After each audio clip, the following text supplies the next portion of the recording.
जय हिंद बच्चों। आज की कक्षा में हम अपनी हिंदी व्याकरण की पुस्तक से एक नया पाठ पढ़ेंगे।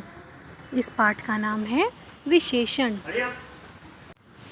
बच्चों, यह पाठ संख्या 8 एवं पृष्ठ संख्या 30 से 31 के बीच दिया गया है। तो आइए अब हम अपने पाठ की ओर बढ़ते हैं। बच्चों, विशेषण को अंग्रेजी में एडजेक्टिव भी कहते हैं।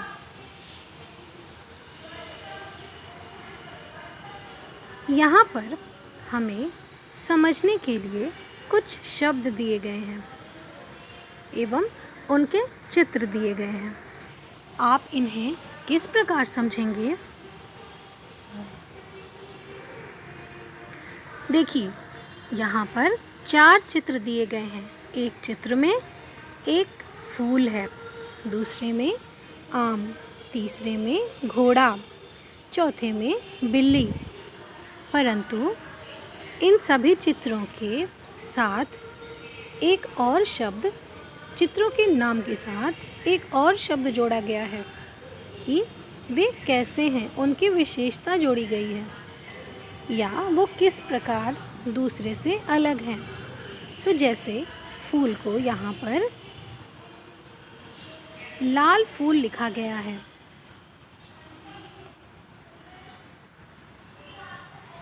इसी प्रकार आम को यहाँ पर मीठा आम लिखा गया है। घोड़ा को काला घोड़ा लिखा गया है और बिल्ली को भूरी यानी भूरी बिल्ली लिखा गया है। फूल कैसा है? लाल है। आम कैसा है? मीठा है। घोड़ा कैसा है? काला है। और बिल्ली कैसी है? भूरी है। यहाँ पर लाल, मीठा, काला तथा भूरी शब्द फूल, आम, घोड़ा तथा बिल्ली की विशेषता बता रहे हैं, इसलिए ये विशेषण हैं। यानी लाल, मीठा, काला, भूरी ये सभी शब्द क्या हैं? विशेषण हैं।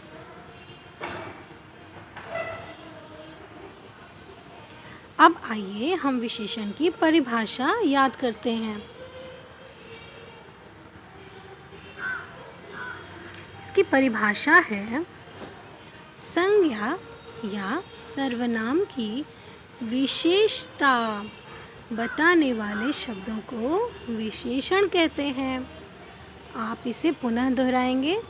संज्ञा यानी व्यक्ति, वस्तु, स्थान के नाम।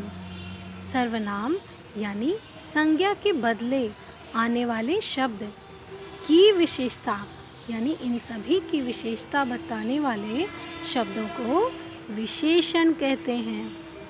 आइए कुछ विशेषण देखें। बड़ा, छोटा, ठंडा, गरम, मोटा, पतला, काला, सफ़ेद, कच्चा, पक्का, नया, पुराना, बूढ़ा, आलसी। बच्चों, विशेषण को जानने के बाद एक और शब्द जानना बहुत ही आवश्यक है और वह शब्द है विशेष्य। विशेष्य क्या होते हैं? क्या आप बता सकते हैं? आइए बच्चों, यदि आप नहीं जानते तो यहाँ पर हम पढ़कर समझते हैं। विशेषण जिन शब्दों की विशेषता बताते हैं उन्हें विशेष्य कहते हैं। तो विशेष्य कौन होगा? यहाँ पर देखिए, विशेष्य के लिंग व वचन के अनुसार विशेषण का रूप बदल जाता है। यानी विशेष्य के लिंग और वचन के अनुसार विशेषण का रूप बदल जाता है। सबसे पहले आप देखेंगे कि यहाँ पर काला घोड़ा घास खा रहा है। काला घोड़ा घास खा रहा है। ये हो गया पुल्लिंग वाक्य, या घोड़ा तो पुल्लिंग है तो इसलिए वाक्य भी, ये पूरे वाक्य में को हम पुल्लिंग की तरह, इसकी क्रिया को हम पुल्लिंग की के रूप में प्रयोग करेंगे। दूसरा वाक्य है काली गाय घास खा रही है। तो बच्चों, जब लिंग, और यहाँ पर सबसे पहले हम लिंग देखेंगे, जब लिंग बदल गया यानी घोड़ा जो कि पुल्लिंग था और गाय जो कि स्त्रीलिंग थी, लिंग बदल गया तो विशेषण का रूप भी बदल गया। पुल्लिंग के साथ क्या प्रयोग हुआ? काला, और वही काला स्त्रीलिंग के साथ काली बन गया, है ना। तो इस प्रकार आप समझेंगे कि जब किसी चीज़ का लिंग बदल जाता है तो विशेषण का रूप थोड़ा सा बदल कर हमें प्रयोग करना होता है। जैसे यदि मैं कहती हूँ कि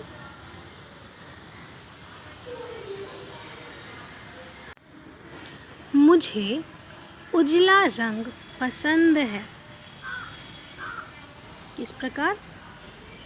मुझे उजला रंग पसंद है। मैंने रंग जो कि पुल्लिंग शब्द है उसके साथ मैंने उजला विशेषण प्रयोग किया। अब मैं कहूँगी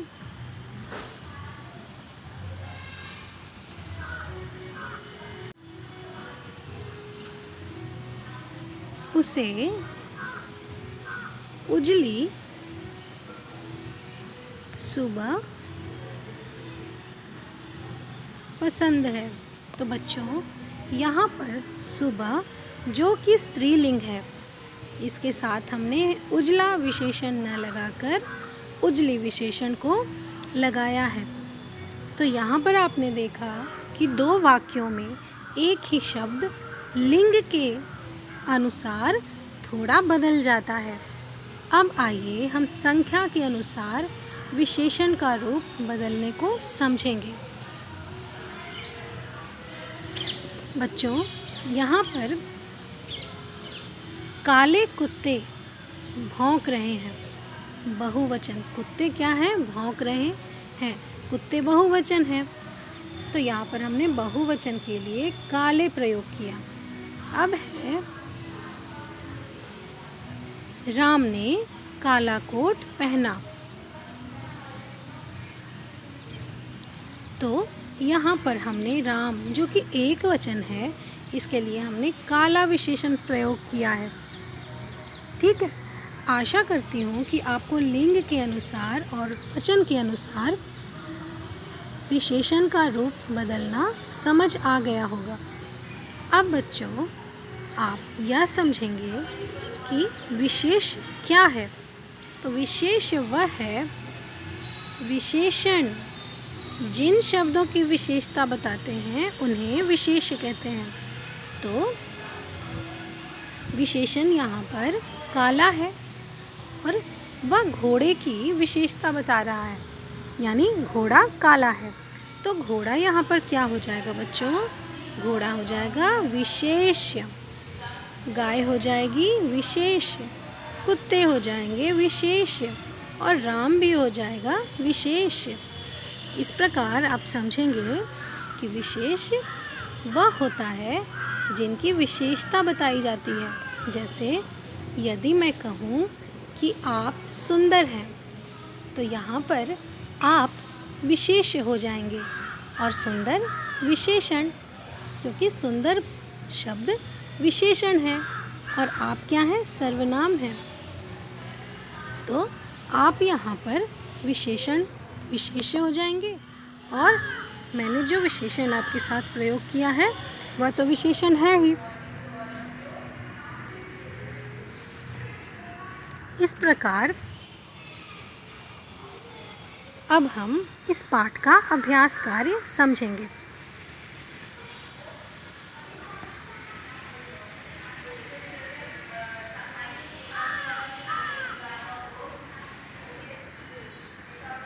बच्चों, नीचे चित्रों के साथ उचित विशेषण लिखना है। लाल गुलाब, पका आम, काला कौवा और पका केला, या आप बड़ा केला, पीला केला कुछ भी लिख सकते हैं। बड़ा आम। बच्चों, आप अपने मन के विशेषण जो यहाँ पर सटीक बैठे वह भी इसमें प्रयोग कर सकते हैं। इसके बाद विशेषण शब्द के नीचे लाइन खींचनी है। क्या करना है? लाइन खींचनी है। विशेषण शब्द इन सभी चारों वाक्यों में कौन से हैं? सबसे पहले आइए हम इसे समझते हैं। हम तिकोने पार्क में गए, यानी ये जो पार्क है ये तो विशेष्य हो गया। अब तिकोने, ये क्या हो गया? तिकोने हो गया विशेषण, क्योंकि पार्क तिकोना है। पार्क का तिकोना होना उसकी विशेषता है। गिलास में ठंडा पानी है। ठंडा क्या हो गया? विशेषण। मैंने रसीला आम खाया है। भूरी बिल्ली दूध पी गई। दिए गए विशेषण शब्दों से वाक्य पूरे करो। आइए बच्चों, अब हम यहाँ पर दिए गए 5 शब्दों से अपना वाक्य बनाते हैं। सामने ऊंचा पेड़ है। हमने ऊंचा कैसे लगाया बच्चों? यदि आपको इसमें कोई भी समस्या आ रही है तो आप सबसे पहले उस वाक्य को चुनेंगे जो आपको आसान लगता है। तो आप यहाँ पर सबसे पहले मान लीजिए आपने 5वें नंबर का वाक्य चुना, तो आप यहाँ पर क्या लगाएंगे? गरम खाना खाओ। इसके बाद यह खालिस्तान बगीचा है, यह सुंदर बगीचा है। बच्चों, क्या यहाँ पर सुंदर लगाना सटीक होगा? चलिए आगे देखते हैं। काली चिड़िया उड़ रही है।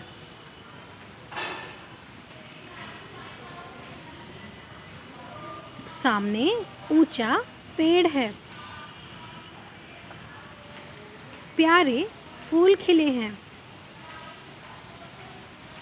और बगीचा, यह सुंदर बगीचा है। तो यस बच्चों, सबसे पहले आप इसमें ऊंचा, एक यानी 1 नंबर के वाक्य में ऊंचा शब्द भरा जाएगा। दूसरा, चिड़िया उड़ रही है। खालिस्तान चिड़िया उड़ रही है, काली चिड़िया उड़ रही है। तीसरा, प्यारे फूल खिले हैं। चौथा, यह सुंदर बगीचा है। 5वां, गरम खाना खाओ। तो बच्चों, इस प्रकार आपका विशेषण का अभ्यास कार्य यहाँ समाप्त होता है। आइए क्रियाकलाप में देखते हैं। निम्नलिखित चित्र बनाकर या चिपकाकर विशेषण शब्दों पर घेरा लगाओ। हरा पत्ता, मोटा भालू, ऊंचा पहाड़, लाल फूल। जी हाँ बच्चों, आपको ये क्रियाकलाप करने हैं। 1, 2, 3, 4। आप अपनी हिंदी की कॉपी में इन सभी चारों दिए गए शब्दों या वस्तुओं के चित्र बनाएंगे एवं उनके नाम के आगे जो विशेषण लगे हैं उन पर घेरा लगाएंगे। आज की कक्षा के लिए बस इतना ही। धन्यवाद बच्चों।